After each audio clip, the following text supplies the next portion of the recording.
I think we're here to struggle and to learn. I don't think we're here to be happy. That's why when we keep going back to the happy argument, I've always found that kind of frustrating and annoying.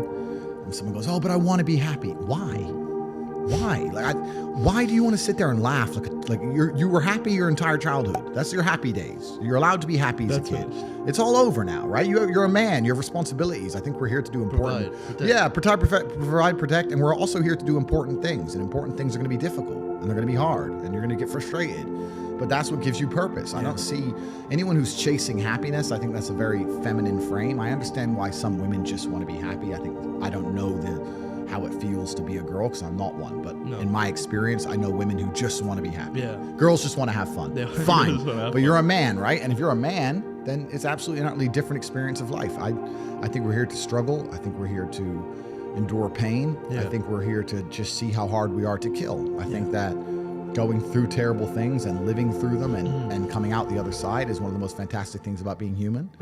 I think that it's almost like once you understand what life is really about, there's no emotion which isn't enjoyable. The only emotional state which can be seen as detrimental is feeling nothing at all. But if you're sitting at home and you're feeling truly heartbroken, at least you're feeling something, right?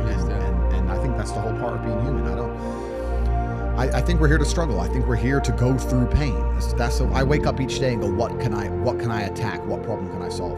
And look at history. Why did Genghis Khan wake up and want to conquer the whole world? Why did Napoleon conquer the world? Why did Alexander the Great conquer the world? You just wake up and just say, give me this, give me that. I want all of it. I need to, there's an army there, they're really big. We're better. It's intrinsic. You need to go and conquer. That's the purpose of life. But why do you think that we were created here to do you believe that God created us? So why did God create us to struggle? What is it? Because if you don't struggle, you don't learn. God created us to learn and understand ourselves and understand other people and understand the world. And what did I say earlier? I said that you don't learn a lesson or you don't appreciate something without pain. Without pain. So you have to struggle to learn anything. There's only two ways to learn things: the hard way or the harder way. If you're smart, you can learn the hard way. But in my experience, 99% of the planet only learn the hardest possible way. If the lesson's even 85% effective, they'll make the same mistake. It's only when they completely decimate and destroy an element of their life do they sit there and go, oops, now I get it. No. That's how it goes. But who are the mentors that the youth have today? Or is it the rappers that are all on drugs and all like overdosing, which is very tragic? But which mentors do the youth have today that they can look forward to that says, you know what, it's not cool to do drugs. It's not cool to just party. It's cool to work and to sacrifice and to put your goals as number one and actually, like, you know what I mean? Like, grind towards something, have goals and chase them. But that's done on purpose. Yeah. The mentors, the idols, the icons that they purport to the youth via the Matrix are degenerate. Because they want a degenerate class of semi-miserable, sad people. You're never going to be truly happy in your mind if you go against the teachings of God. I don't care how much money you make. If you're a bad person, you're not going to feel happy.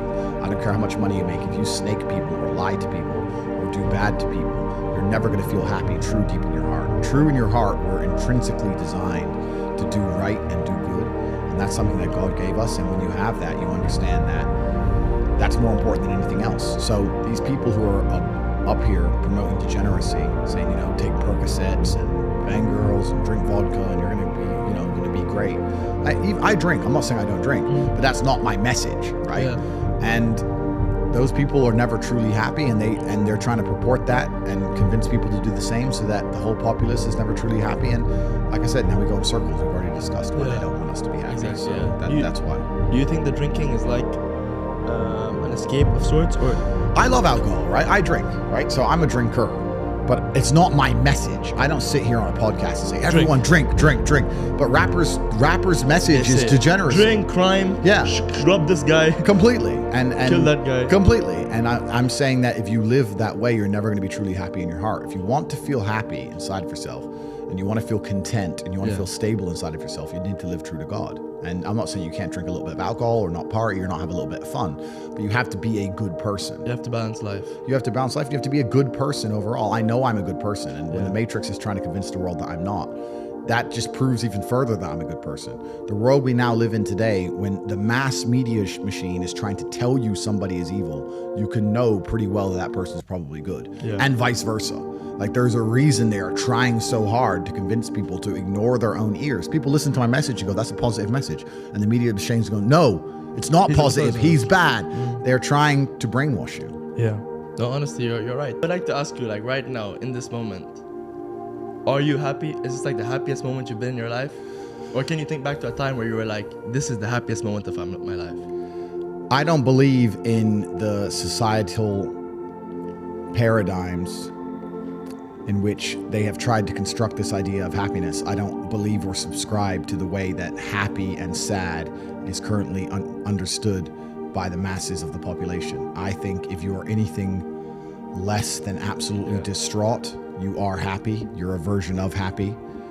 It's like saying gray is a version of black, right? No matter how light the gray is, you can still call it a version of black. And unless you've gone through an event, which hopefully doesn't happen too often, like the passing of a family member or something that's truly destructive and detrimental to your mindset, besides these events, which hopefully only happen a few times in your life, you should be happy. If you're not crying or paralyzed in silence due to the absolute magnitude of a detrimental circumstance or the absolute magnitude of a negative event, then you are a version of happy. So I am always happy is the short answer. I don't believe in not being happy. I don't believe in not saying to myself I'm happy. I'm always a version of happy. And this idea of chasing happiness and always being concerned and preoccupied with how happy you are is actually the biggest mistake that a lot of people make, I think, in the world today. Especially men who wake up and go, oh, I don't really feel happy, so I need to get happier. And that's how they end up down a hedonistic path of drugs or alcohol or gambling, chasing pleasure. I don't care how I feel. Yeah. I don't care if I feel happy or sad. It doesn't really affect what I do each day. I do the exact same things. I act the exact same way. I don't care. Yeah. I don't put weight to the significance of the emotion. So I always consider myself a happy person, but if I woke up and I was slightly less happy one day than another, it wouldn't affect anything I do and I wouldn't put any relevance to it. I'm human and that's life. And so am I any happier now that I have hundreds of millions of dollars than before I was broke? Yeah. Not really, but I was never unhappy. I'm the same state that I was then that I am now. I have work to do and I will do it. It's as simple as that.